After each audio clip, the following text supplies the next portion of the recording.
Hello everyone, welcome to my channel. आज की इस वीडियो में हम इस ब्यूटीफुल सी ट्यूलिप सलवार की कटिंग और स्टिचिंग करेंगे।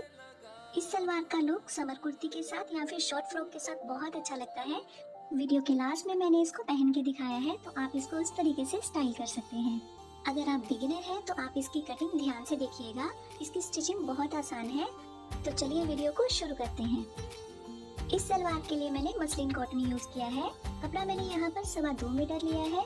कपड़े में से सबसे पहले हम जितनी इसकी चौड़ाई रहेगी उतनी ही लंबाई के हम 2 पीस कट कर लेंगे। इसके बाद कपड़े को हम फैला के रखेंगे और इसके एक एंड से उठा के इसको हम ट्रायंगल शेप में फोल्ड कर लेंगे। तो चलिए मैं पेपर पर बताती हूँ कि हमने कपड़े को फोल्ड कैसे लगाना है। नॉर्मली जो कपड़े का पन्ना रहता है, यानी कि जो इसकी विड्थ रहती है वो 44 इंच की रहती है। जितनी कपड़े की चौड़ाई रहेगी उसी लंबाई का हम इस तरीके से पीस कट कर लेंगे।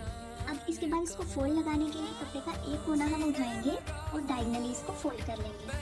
फोल्ड करने के बाद यहाँ पर तिकोनी शेप आ जाएगी, इसी पे हमारी कटिंग होगी। कपड़े के जो 2 पीस हमने कट किए थे उनको भी मैंने तिकोनी शेप में इस तरीके से फोल्ड कर लिया है। अब इसके बाद देखिए, जो ओपन वाली साइड है इसको मैंने इस तरफ रखा है और बंद वाली साइड को अपनी तरफ रखना है। आप ही कपड़े को पहले इस तरीके से सेट कर लें, उसके बाद ही कटिंग शुरू करें। अब इसके बाद देखिए, नीचे की तरफ हम पोंचे का निशान लगाएंगे। तो पोंचे का निशान मैंने यहाँ पर 4 इंच पर लगाया है। अगर आप पोंचा बिल्कुल टाइट पहनना चाहते हैं तो आप नीचे से यहाँ पर 3 इंच की गोलाई दें। अब इसके बाद जितनी आप बेल्ट डालना चाहते हैं उतना इंच टेप आप ऊपर की तरफ निकाल दें और लंबाई का निशान लगाएं। तो मैंने यहाँ पर 4 इंच की बेल्ट डाल दी है, तो 4 इंच का इंच टेप हम इस निशान से ऊपर की तरफ निकाल देंगे और अपनी लेंथ को मार्क करेंगे। मेरे मेजरमेंट में लेंथ है 37 इंच की, तो यहाँ पर इस तरीके से रखते हुए मैंने पूरी गोलाई में निशान लगा लिया है। जो बिगनर्स हैं उनके लिए मैं एक बार दोबारा बता देती हूँ कि हमने मार्किंग किस तरीके से करनी है। कोने से मैंने 4 इंच पर पोंचे की गोलाई का निशान लगाया है इस तरीके से।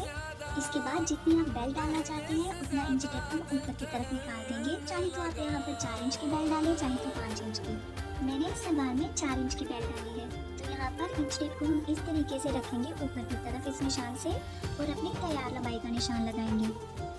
यहाँ पोंचे में मैंने लेस अटैच की है, इसीलिए यहाँ पर मैंने स्टिचिंग मार्जिन नहीं रखा है। अब इंच टेप को कोने में रखते हुए पूरी गोलाई में हम निशान लगा लेंगे लंबाई का। इन्हीं निशानों पे अब हम कटिंग कर लेंगे। यहाँ पर भी जो अनइवन फैब्रिक रहता है उसको कट करके हम सीधा कर लेंगे। कटिंग के बाद देखिए, यहाँ पर लंबाई 33 इंच की है। अब ऊपर की तरफ 4 इंच की बेल्ट आएगी और सलवार की तैयार लंबाई हो जाएगी 37 इंच की। अब कपड़े को उठा के यहाँ पे हम हल्की सी नोच लगा लेंगे सेंटर मार्क करने के लिए। अब इसके बाद जो ऊपर की तरफ कपड़ा है ये ओरेप में है, इससे हम 1.5 से 2 इंच चौड़ी पट्टियाँ कट कर लेंगे सलवार में पैटा लगाने के लिए। अब बचे हुए कपड़े से हम बेल्ट कट कर लेंगे। तो बेल्ट की हाइट यहाँ पर डिपेंड करेगी कि आप कितनी चौड़ी इलास्टिक यूज़ करना चाहती हो। देखिए, यहाँ पर आधा इंच कपड़ा तो चला जाएगा सिलाई में। उसके बाद यहाँ पर मैंने 4 इंच पर निशान लगाया है। आप जितनी भी चौड़ी इलास्टिक यूज़ करना चाहते हो उसको इस तरीके से 4 इंच के निशान पर रखेंगे और उसके बाद जो ऊपर की तरफ कपड़ा रहेगा वो आएगा इस तरीके से फोल्डिंग में। बेल्ट के लिए मैंने यहाँ पर 8 इंच की हाइट का और 24 इंच की विड्थ का कपड़ा इस तरीके से कट कर लिया है। अब इसके बाद हम सलवार की स्टिचिंग करेंगे। तो स्टिचिंग में सबसे पहले जो हमने ओरेप पट्टियाँ कट की थी उनको जॉइंट लगा के एक लंबी पट्टी तैयार करेंगे। दोनों पट्टियों की सीधी साइड को हम अंदर की तरफ रखते हुए ऊपर से डायगनली स्टिच लगाएंगे। स्टिच लगाने के बाद एक्स्ट्रा कपड़े को हम कट कर लेंगे और इसी तरीके से बाकी की पट्टियों को भी हम स्टिच कर लेंगे। स्टिच लगाने के बाद जॉइंट को इस तरीके से खोलेंगे और ऊपर से प्रेस कर लेंगे और एक पट्टी को यहाँ पर दोनों साइड से हम फोल्ड कर लेंगे, इससे इसको लगाने में आसानी रहेगी। कपड़े की जो राइट साइड रहेगी उसके ऊपर हम लेस की जो राइट साइड है उसको इस तरीके से रखेंगे और ऊपर से पट्टी को इस तरीके से रखते हुए एक पैर के मार्जिन से पूरे में स्टिच लगा लेंगे। सलवार में जो मैंने लंबाई का निशान लगाया था वहां से मैंने इस लेस को स्टिच करना शुरू किया है। ये वीडियो मैंने स्पेशली बिगिनर्स के लिए बनाई है, इसीलिए यहाँ पूरी गोलाई में मैंने लेस को अटैच कर लिया है ताकि उन्हें कंफ्यूजन ना हो। कई बार होता क्या है कि जब हम आधे तक लेस अटैच करते हैं तो जो बिगिनर्स हैं उनसे गलती से एक ही तरफ के दोनों पल्ले तैयार हो जाएंगे। तो उस चीज को अवॉइड करने के लिए यहाँ पूरी गोलाई में मैंने लेस अटैच कर दी है। इससे आपकी आधे से 1 मीटर लेस तो एक्स्ट्रा लगेगी, लेकिन स्टिचिंग में कोई कंफ्यूजन नहीं रहेगी। तो देखिए, यहाँ पर एक पल्ले के साथ मैंने लेस अटैच कर दी है।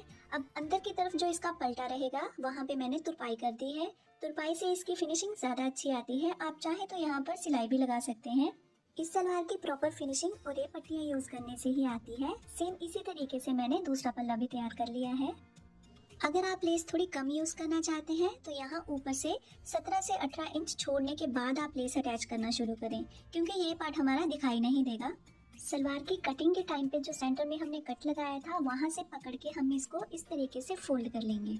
सलवार के दोनों पल्लों को यहाँ पर मैंने फोल्ड कर कर रख लिया है। इसके बाद लेस वाली साइड से हम 4 से 5 इंच तक यहाँ मार्क कर लेंगे। मैंने ये मार्क यहाँ पर 5 इंच पर लगाया है। इसके बाद इन्हीं निशानों पे हम सलवार को ट्यूलिप की शेप में सेट कर लेंगे। इसके बाद जो दोनों 5 इंच पर निशान लगाए थे उनको इस तरीके से हम सेंटर में सेट कर लेंगे। सेट करने के बाद ऊपर की तरफ यहाँ पर मैंने पिन्स लगा दी है। अब इसके बाद जो अंदर की तरफ कपड़ा रहेगा उस पे हमारी सिलाई आएगी, तो वहाँ पर भी हम पिन्स लगा देंगे। नीचे से आप जितना भी पोंचा खुला रखना चाहते हो यहाँ पर मार्क कर लें। इसके बाद दोनों पल्लों का फोल्ड हम बड़े ध्यान से लगाएंगे। सलवार का एक पल्ला इस तरफ आया है तो दूसरा पल्ला इसके अपोजिट आएगा, यानी कि दोनों फोल्ड एक दूसरे को फेस करेंगे। जो 5 इंच के मार्क हमने लगाए हैं उनको इस तरीके से हम सेंटर में सेट करेंगे और इस पार्ट को भी हम ट्यूलिप की शेप में सेट कर लेंगे। तो देखिए यहाँ पर इस तरीके से दोनों पल्ले एक दूसरे को फेस करेंगे। इसके बाद अंदर की तरफ जो कपड़ा रहेगा उसको मैंने यहाँ पिन से सेट कर लिया है ताकि सिलाई लगाने में आसानी रहे। नीचे वाले पल्ले की लेस जहाँ पर टच करेगी वहाँ से हम सिलाई लगाना शुरू करेंगे और ऊपर तक सिलाई लगा लेंगे। अब इसके बाद सलवार के आसन की कटिंग करेंगे। उसके लिए इस पल्ले को उठा के सिंपली हम इसके ऊपर रखेंगे और इसको सेट कर लेंगे। आसन की लंबाई का निशान यहाँ पर मैंने 11 इंच पर लगाया है। इसके बाद 1.25 से 1.5 इंच तक की हम अंदर की तरफ गुलाई डाल देंगे। इसी निशान पर हम आसन की कटिंग कर लेंगे। तो देखिए यहाँ पर आसन की कटिंग मैंने कर दी है। अब इसके बाद यहाँ पर इस तरीके से कपड़े को पकड़ते हुए हम सिलाई लगा के आसन को ज्वाइन कर लेंगे। आसन की सिलाई लगाने के बाद सलवार को हम फैला कर रखेंगे। इसके बाद सलवार में प्लेटें डालने के लिए हम साइड पर मार्क कर लेंगे। तो देखिए यहाँ पर इस तरीके से इसके दोनों तरफ मार्क करने के बाद बीच में प्लेटें आएंगी। इस सलवार में फ्रंट और बैक साइड दोनों तरफ प्लेट्स आती हैं। प्लेटें डालते हुए हम इसको बेल्ट के साथ अटैच कर लेंगे। दोनों साइड से प्लेटों का रुख हम आसन की तरफ रखेंगे। इस सलवार में प्लेट्स डालना काफ़ी आसान है क्योंकि इसमें मैक्सिमम 5 से 6 प्लेटें ही आती हैं। इसके बाद बेल्ट के आधा इंच मार्जिन को मैंने प्रेस से फोल्ड कर लिया है। इसके अंदर की तरफ इलास्टिक को इस तरीके से रखते हुए हम स्टिच लगा लेंगे। जितना भी आपका कमर का नाप है उसमें से 3 इंच माइनस करके हम इलास्टिक पर मार्क कर लेंगे। मेरे मेजरमेंट में कमर का नाप है 30 इंच, तो यहाँ पर मैंने 27 इंच पर मार्क कर लिया है। इलास्टिक को अंदर की तरफ रखते हुए हम स्टिच लगा लेंगे। इसी के साथ हमारी ट्यूलिप सलवार की कटिंग और स्टिचिंग कंप्लीट हो चुकी है। अगर आप फिनिशिंग के साथ इलास्टिक इंसर्ट करना सीखना चाहते हैं तो प्लीज़ मुझे कमेंट सेक्शन में बताएं। यहाँ नीचे से पोंचे को हमने 6.5 इंच तक खुला रखा है। आई होप कि ये वीडियो आपके लिए यूजफुल रहेगा। ऐसे ही फिनिशिंग के साथ कटिंग और स्टिचिंग की वीडियो